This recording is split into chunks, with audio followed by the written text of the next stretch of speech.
Oh là là là là, mais par où commencer les gars? Enfin, je m'assois pour faire la revue de cette série. Yeta Digital frappe vraiment fort avec leur nouvelle série Héritage. À ce jour, 7 épisodes sont déjà disponibles sur leur chaîne. Et bien sûr, les épisodes sont sous-titrés, les gars. Donc, n'hésitez pas à aller regarder la série. Dans cette vidéo, on va parler bien sûr des derniers épisodes. On va passer en revue les personnages, le scénario et pourquoi je trouve que c'est une super belle série. Bonjour à tous et bienvenue sur Yiri TV. Je m'appelle Sylvia et sur cette chaîne, je fais des revues et des analyses de films et séries afro. Sur cette chaîne, on aime aussi donner notre opinion sur nos séries préférées. Donc, si c'est quelque chose qui t'intéresse, abonne-toi et active la cloche pour ne pas rater la prochaine revue. Bien avant le début de cette série, ce qui m'a le plus marqué, ce qui m'a hook tout de suite, c'était vraiment le titre de cette série, quoi. Dès que j'ai vu que ça allait s'appeler Héritage, je me suis dit, ah, ça c'est un truc qui va plaire parce que tout le monde va s'y reconnaître, quoi, va s'identifier, puisqu'on dirait que ça va toucher toutes les générations, hein. Je me disais qu'il s'agira sûrement de savoir d'où l'on vient et tout ça. Mais j'ai été agréablement surprise, hein. Une fois que la série a commencé, c'était vraiment au-delà de mes attentes, quoi. C'est beaucoup plus intéressant que ce que je pensais. Après, le titre, c'est vraiment les photos, les personnages qui m'ont marqué, quoi. Ils sont très charismatiques, très beaux. Il y a eu un beau travail au niveau du casting, ça, c'est sûr. Le couple principal, les personnages principaux, Aïda et Cher, sont très beaux. Ils vont super bien ensemble, hein. Ils sont très mignons. Et les personnages secondaires aussi, j'adore. Celle dont je suis vraiment amoureuse, là, c'est l'élégante Bintou, hein. La mère de Aïda, elle est tellement belle, élégante. Un super beau travail a été fait au niveau du costume. Cette perruque lui va tellement bien. Elle est toujours bien sapée et bien maquillée. N'hésitez pas à me dire dans les commentaires quel personnage est-ce que vous préférez. Est-ce que c'est les personnages principaux? Est-ce que c'est Malik peut-être, le méchant de l'histoire? Il y a Rukia, je crois qu'elle s'appelle Rukia ou Rokaya, que je kiffe aussi. Elle me fait tellement rire. J'étais morte de rire en regardant l'épisode 7. Cette série est vraiment bien réalisée, quoi, parce qu'on n'a pas qu'une seule histoire. On a aussi toutes les histoires secondaires qui sont aussi intéressantes que l'histoire principale. Bon, maintenant, les personnages, physiquement, j'ai kiffé, hein, comme je l'ai dit. Mais en regardant la série, on découvre qu'ils sont très bons aussi, hein. Un excellent jeu d'acteurs avec des personnages qui sont très très à l'aise dans leur rôle, quoi. Et puis un personnage aussi que je kiffe. En fait, je les kiffe presque tous, hein. Je kiffe Aïssata. Non mais elle est trop folle.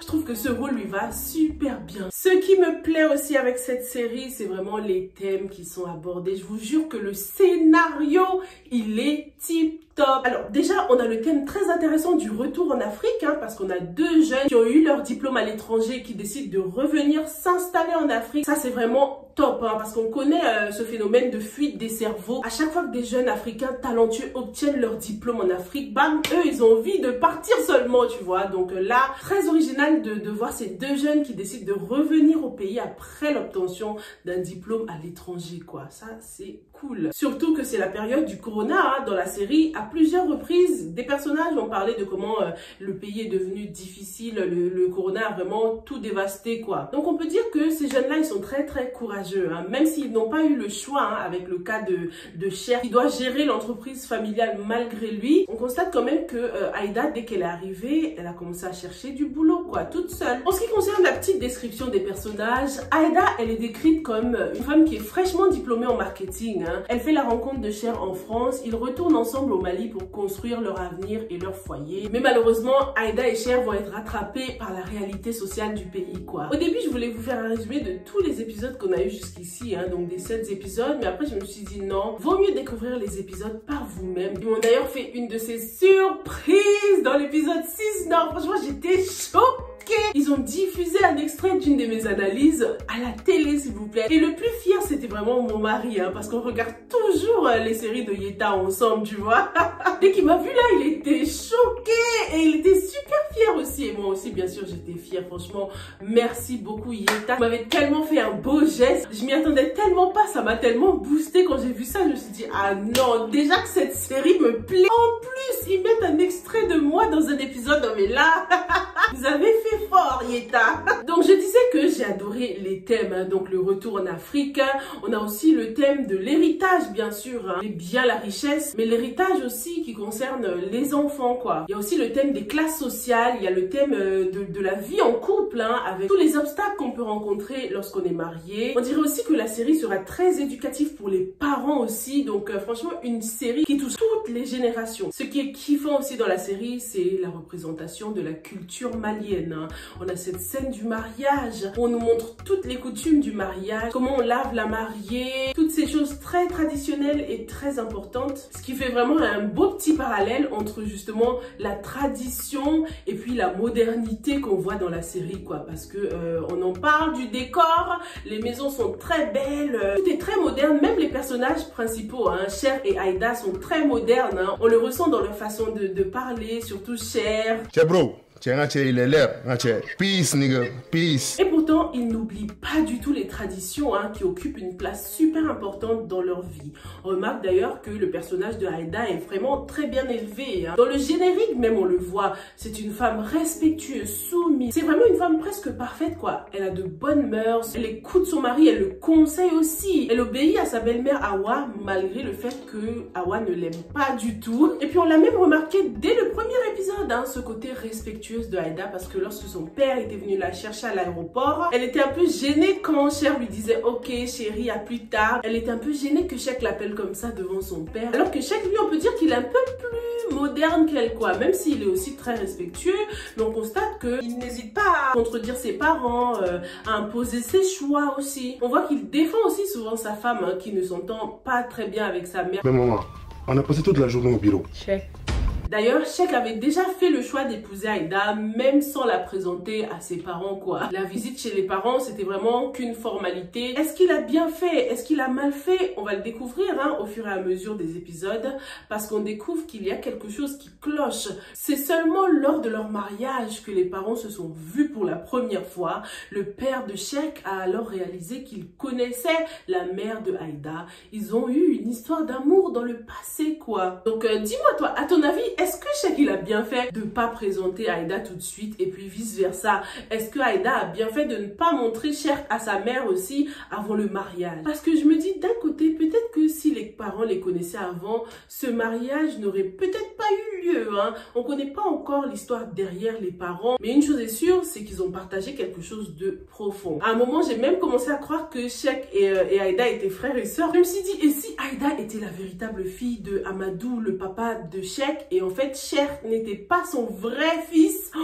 J'ai commencé à penser à des trucs. En tout cas, le destin n'arrête pas de les lier, hein, parce que dès qu'ils arrivent au Mali, comme par hasard, les deux se retrouvent à travailler dans la même entreprise, quoi. Déjà, quelle coïncidence que les deux se sont connus depuis la France, quoi. Ces deux-là étaient faits l'un pour l'autre, ça c'est sûr. Les deux parents n'ont pas pu être ensemble, mais les enfants ont fini par être ensemble, quoi. C'est dingue cette histoire quand même. Surtout lorsqu'on pense que c'est tiré d'une histoire vraie. C'est un truc de dingue. On constate d'ailleurs que Bintou, la maman de Aïda, n'est plus mariée à Karim, hein, le papa de Aïda. Je me dis que peut-être que son seul véritable amour c'était Amadou, tu sais, et depuis elle n'a jamais vraiment été heureuse avec un autre homme, quoi. Pendant le mariage d'ailleurs, on constate que c'est Amadou qui l'a reconnu, mais elle l'a pas encore reconnu, n'est-ce pas? Dis-moi si je me trompe, hein, dans les commentaires. Je pense que ça n'a pas encore fait tilt dans sa tête. En tout cas, depuis ce jour-là, Amadou n'arrête pas de penser au passé. C'est un papa qui parle très peu et qui garde beaucoup de choses en lui, parce qu'il aurait pu tout de suite aller parler avec son fils en mode ouais, où est-ce que tu l'as connue, d'où vient sa mère, d'où est-ce qu'elle vient réellement. Awa, qui est la maman de Cher, donc elle est décrite comme une femme qui est très gentille mais souvent nerveuse en fait. Depuis le mariage de son fils, elle n'arrête pas de faire la misère à Aïda, et d'ailleurs depuis le début elle n'a pas aimé Aïda. Depuis leur première rencontre là, elle a commencé à la regarder bizarre. C'est une femme qui se méfie beaucoup.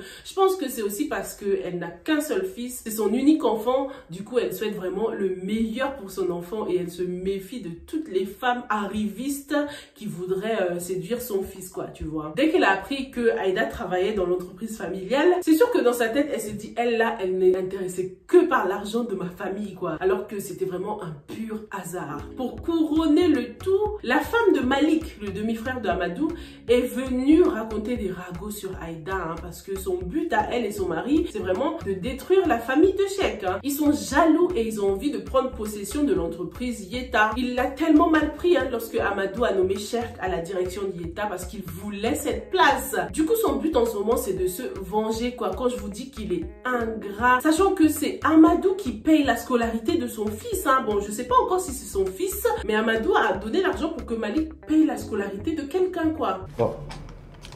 Vous va à l'école, Warto. Faut connaître la carte, là, bien.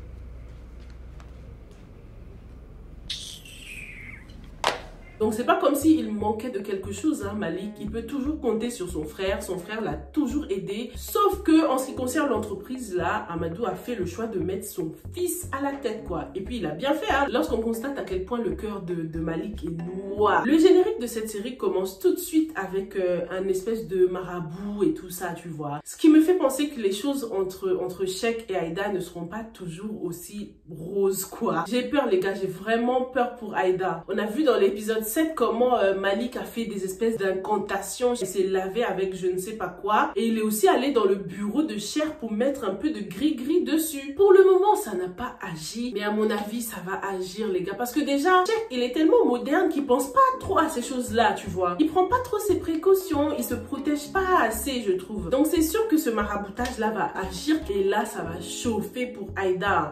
À mon avis, elle va prendre Cher, j'espère pas, hein. Mais à mon avis, ce sera le cas. Dis-moi ce que t'en penses dans les commentaires. Pour l'instant, Sheikh la défend, il est toujours là pour elle, mais ça va pas durer. Cher va finalement se ranger du côté de sa maman peut-être. En tout cas, si cette hypothèse s'avère, ce sera tellement malheureux parce que tu as vu à quel point Aïda est dévouée. Elle est même allée vendre ses bijoux en or pour pouvoir soutenir l'entreprise parce que le daron là aussi, le père de Cher, il lui a laissé l'entreprise quand ça n'allait pas quand même, hein. Ils n'ont pas de matériel, ça fait 6 mois que les gens sont pas payés, rien ne va dans l'entreprise. Donc Cher, il est vraiment arrivé au mauvais moment et heureusement qu'il peut compter sur Aïda, hein. C'est dommage que la maman de Cher ne voit pas à quel point Aïda est quelqu'un de bien. Elle a préféré tout de suite croire la femme de Malik qui est venue lui raconter des ragots. Elle est venue lui dire qu'apparemment Aïda, tout le monde raconte qu'elle est peut-être infertile, elle a une mauvaise réputation dans le quartier, alors que Aïda, elle est occupée avec son travail et si elle n'est pas au travail, elle est toujours avec ses potes. C'est pas quelqu'un qui traîne partout, mais Tata Hawa, elle a tout de suite cru aux rumeurs, quoi, sans avoir la moindre preuve. Je me dis, bon, heureusement que pour l'instant, elle n'a rien dit à personne, hein. Elle n'en a pas parlé à Sheikh, de toute façon, il ne la croirait pas, ni à son mari, hein, donc tonton Amadou. Peut-être que c'est une fois que le gris-gris là va commencer à agir qu'elle va aller bombarder Sheikh encore plus pour empirer la situation. Alors, comme je vous ai dit, ce qui me plaît dans cette série, c'est qu'on a l'histoire principale et on a plein d'histoires intéressantes à côté, hein. Comme celle entre Tidjo et Tima, mais je kiffe déjà cette actrice là, je la kiffe. Tidjo et Tima sont mariés, hein. Alors on va lire la petite description de Tima. Elle est décrite comme quelqu'un de jovial et une épouse soumise, mais à cause de sa belle-mère, elle vit un mariage compliqué. Alors on en sait un tout petit peu plus concernant ces deux-là. On a eu un petit flashback, je crois que c'était la sœur de Tidjo qui est arrivée dans le salon de coiffure de Tima et du coup elle a croisé Aïssata, l'autre amie de Tima. Dès que la sœur de Tidjo a vu Aïssata, elle a tout de suite changé d'humeur. Peut-être que Aïssata, elle a vu qu'on connaît sa réputation, c'est une fille un peu fofolle, elle a plein de sugar daddy. Peut-être qu'elle est un jour sortie avec le mari de la sœur de Tidjo. Qu'est-ce que t'en penses? Parce que avant, je pensais que les choses n'allaient pas entre Tidjo et Tima parce que Tima n'arrivait pas à faire un enfant. Lors de la scène chez Tidjo, sa mère disait à sa sœur que oui, vas-y, viens, on lui cherche une autre femme. Au moins celle-là, elle pourra lui donner des jumeaux tout de suite. Du coup, ça a tout de suite fait tilt dans ma tête. Je me suis dit, ah, c'est peut-être pour ça. Alors peut-être qu'elle n'arrive pas à lui faire des enfants. Mais peut-être aussi que à cause du lifestyle de Aïssata, là, les choses se sont compliquées pour Tima parce que la famille de Tidjo considère que puisqu'elles sont meilleures amies, Tima doit être pareil, quoi. Elle doit être une femme infidèle. Dis-moi ce que t'en penses dans les commentaires. En parlant de ce personnage de Aïssata, les gars, des fois on l'appelle Aïcha, des fois on l'appelle Aïssata, des fois on l'appelle Chacha. Elle est décrite comme une croqueuse de diamants, hein, carrément. Je la kiffe, je kiffe cette diversité dans les amis de Aïda, hein. Elle ne se ressemble vraiment pas. Entre Aïcha, la croqueuse d'homme, Tima qui ne croit pas trop en l'amour en ce moment, et puis Aïda qui est vraiment celle qui est in love. Ça fait 3 scénarios différents, quoi. Sauf qu'on remarque quand même que entre Aïda et Tima, ça colle bien parce qu'elles partagent les mêmes valeurs. Et c'est dommage que la famille de Tidjo ne voit pas ce côté d'elle parce qu'on dirait qu'on lui a tout de suite collé l'étiquette de la croqueuse d'homme aussi, hein, puisqu'ils l'ont vu avec Aïcha. Revenons sur Aïcha. Aïcha, Aïchata, Aïchacha. C'est drôle qu'on l'appelle de 3 façons différentes, puisque de toute façon, avec ce personnage, chaque jour est différent, hein. Elle vient toujours avec des looks différents, des têtes différentes. Elle a une vie très tumultueuse, hein, une vie très agitée. Elle se fait toujours passer pour quelqu'un qu'elle n'est pas, selon le sugar daddy avec qui elle est, quoi. Ça dépend vraiment des jours avec Aïcha. Aïcha, on va dire que c'est vraiment le contraire de Aïda, quoi. Elle est irrespectueuse, elle gère mal l'argent. Attends, l'un de ses sugar daddy lui a passé quand même 1 million et le lendemain, elle n'avait plus rien. Elle n'arrive même pas à donner l'argent pour les tontines. Et puis on découvre aussi qu'elle a un mec qui s'appelle Lamine, à qui elle-même elle donne de l'argent. Donc voilà, sa vie c'est un gros bordel. Aïcha, elle a vraiment plusieurs personnalités selon le mec avec qui elle sort. On a aussi la petite histoire très intéressante entre Sophia et Mousse, hein. Dans ce cas-là, le thème c'est vraiment les classes sociales, hein. Sophia appartient à la haute et puis Mousse appartient à une classe moyenne, quoi. C'est dingue, mais cette histoire me fait penser à l'histoire entre les parents de Sheikh et Aïda, bizarrement. J'ai l'impression que Sophia et Mousse c'était eux en plus jeunes, je sais pas pourquoi. J'ai l'impression que c'était un problème de classe sociale qui les a fait rompre aussi. On verra bien par la suite. Parce que lorsqu'on prend les parents de Safia, on découvre qu'ils n'appartiennent pas à la même classe sociale. La maman de Safia appartient à une classe inférieure et c'est elle qui est la sœur de Bintou. Donc à mon avis, l'une des raisons pour lesquelles ça n'a pas marché entre Bintou et Amadou, c'était la différence de classe sociale. En tout cas pour le cas de Safia et Mousse, mais son père il veut rien comprendre, hein. Tonton Bourama là, il veut rien comprendre. Il a dit hell to the no, ma fille n'épousera pas un mec pareil. Pourtant ça va, Mousse il se débrouille bien, il est présentateur radio. En plus je kiffe tellement ce scénario, c'est une émission super intéressante, hein. On dirait que cette radio était un peu la voix du peuple, la voix qui disait que malgré nos différences de classe sociale, on rencontre les mêmes problèmes dans notre société, dans notre environnement, on vit les mêmes choses et il faut qu'on se batte pour les mêmes choses, hein, pour protéger notre environnement. Franchement je kiffe trop ce scénario de l'émission radio, quoi. C'est super intéressant et c'est bien sûr très culturel aussi, hein. Encore une fois cet aspect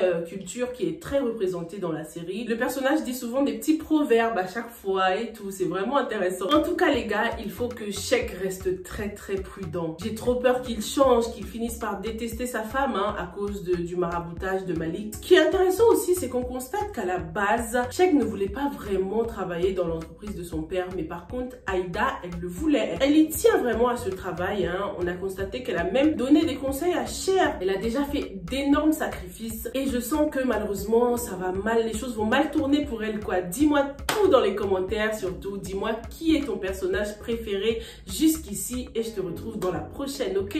Stay safe and stay blessed. Bye!